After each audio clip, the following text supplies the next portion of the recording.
Hello there, this is Benjamin from Messente, and in this video I'm going to show you how to test the Verigator fallback.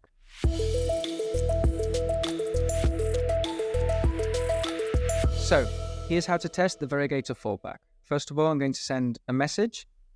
As you can see, the fallback that I have is Viber, WhatsApp, and SMS. As we can see, we've received a Viber message. Now, how to test it? So, what we're going to do is I'm going to turn Wi-Fi off. I'm going to turn data off too, and I'm going to hit send. What's going to happen is first going to attempt to send a message via Viber. It's going to fail because the internet's not connected or the data's not connected. Then it's going to attempt WhatsApp. It's also going to fail for exactly the same reason. And then third is going to send an SMS. Now, this time in between the channels, called time to live, can also be configured. So you can have it shorter or you can have it longer. I think by default is around 20 to 30 seconds, so we'll just wait a little bit until receiving the SMS.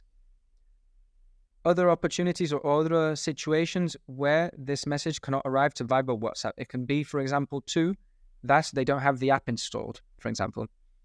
Anyhow, both if the connection is not on or they don't have the app installed, this attempt is not going to be charged. It's only going to be charged when a message is actually sent. Now, let's see on the SMS.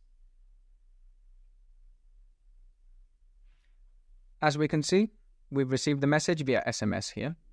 Okay, this is the best way to test the fallback system. Any questions, feel free to reach out. Take care.